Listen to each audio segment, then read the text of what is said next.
Tinubu didn't remove subsidy. He came in and found out that it had been removed, Akim Baba Ahmed. The removal of fuel subsidy has been condemned by some people on the basis that the government didn't make provisions in place to cushion the effect of subsidy removal before taking such a decision. Recall that while delivering his inauguration speech, President Bola Ahmed Tinubu said emphatically that fuel subsidy was gone. It seems the director, Publicity and Advocacy, Northern Elders Forum, NEF, Dr. Akim Baba Ahmed, has a different view. And during an interview with Saturday Vanguard, he stated that Tinubu wasn't the one who removed the fuel subsidy, that Buhari actually did. Speaking further, Akim Baba Ahmed said Buhari subsidized fuel and that in the month of June, which happened to be the month Tinubu was sworn in as president, Buhari stopped providing for it and Tinubu came in and found that the subsidy had been removed. In his words, he says, honestly, I don't know how better he could have handled it. Incidentally, Tinubu didn't remove the subsidy. Buhari did by providing it until June, or for it until June, when he knew that administration would be in place. Tinubu came in and found that the subsidy had been removed, so he shouldn't take credit for removing the subsidy. Yes, he would have removed the subsidy if it was in place, but Buhari removed it.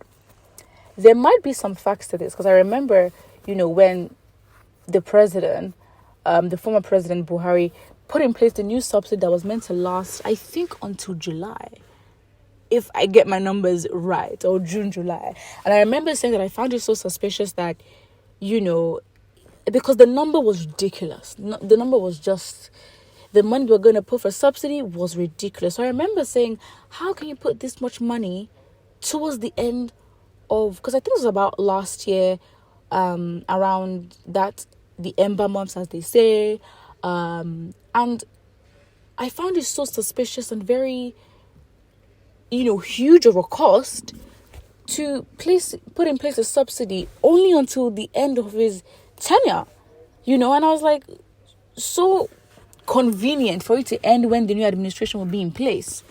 So there might be some truth to that, but obviously more confirmation will be needed.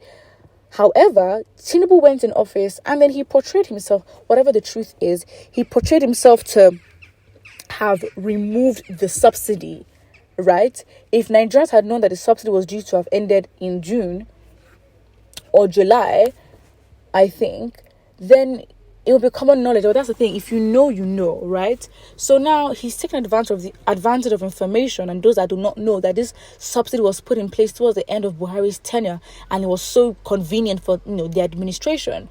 And so if Tinubu comes out, what he's already done, and he's made it clear that he was behind the removal of the subsidy, and trying to cushion the effects, would have been his responsibility, because he's come out to say that he's the one who removed it.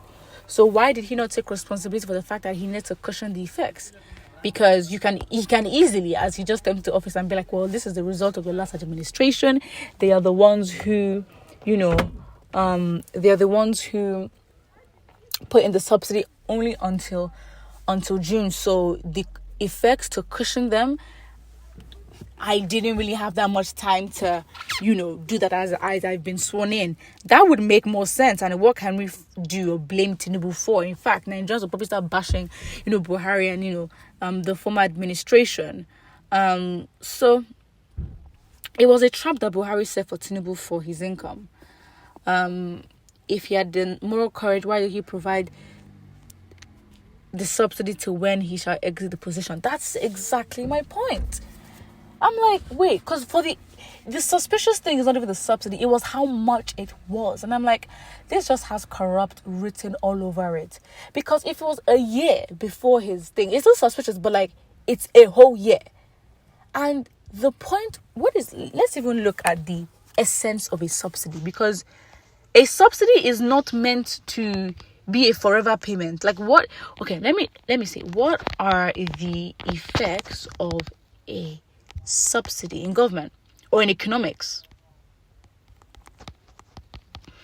Because it's basically to stabilize the industry, whereby producers can produce with low cost, and in that way they make a lot of profit and a lot of money, more circular the economy is circular because money would then flow around, meaning the industry itself should be at an equilibrium, right?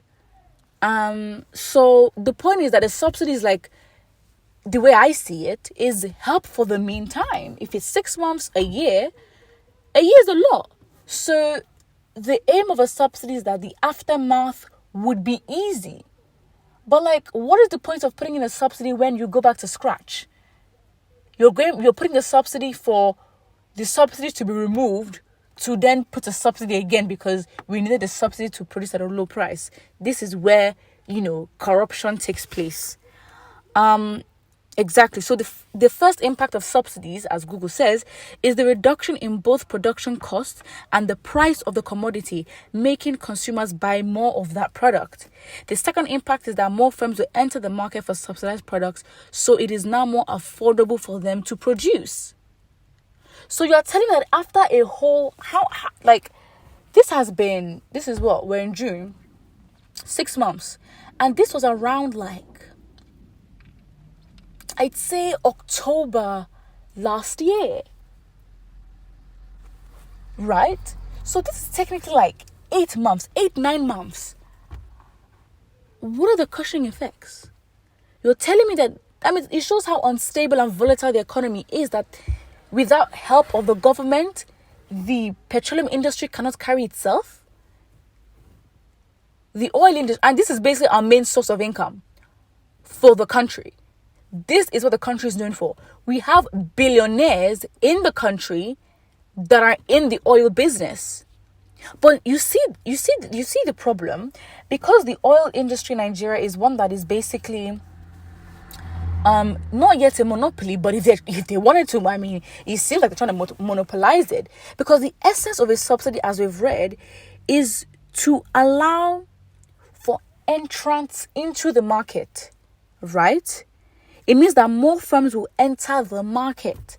But of course, they would not want that, because technically, from economics, the point is, you subsidize the products. It's easy for production cost, meaning people can actually start engaging in this business.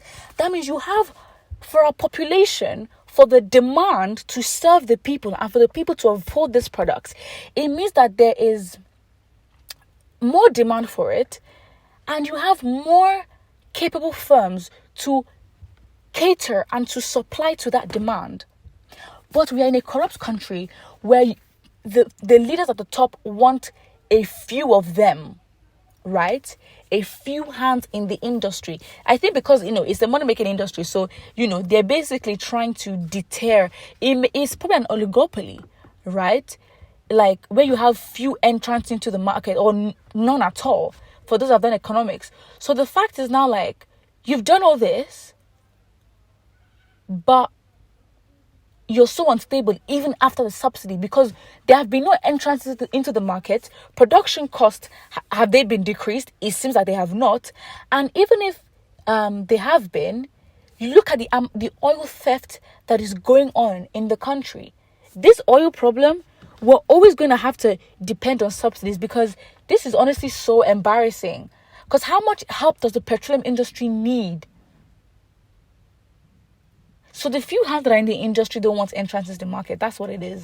Because if there are more entrants to the market, it basically means that the profit and, the returns would be divided even more to different firms. But again, even if you wanted to be an oligopoly or you wanted a few hands, it's just having an efficient system. Find a way to cater to everybody, because you're basically trying to make your work harder. You want to be the only ones supplying this oil. Okay, great. Make it efficient. It's as simple as that. Make it efficient and available and affordable. That's what we need. Put what you think in the comment section below, and don't forget to like and subscribe.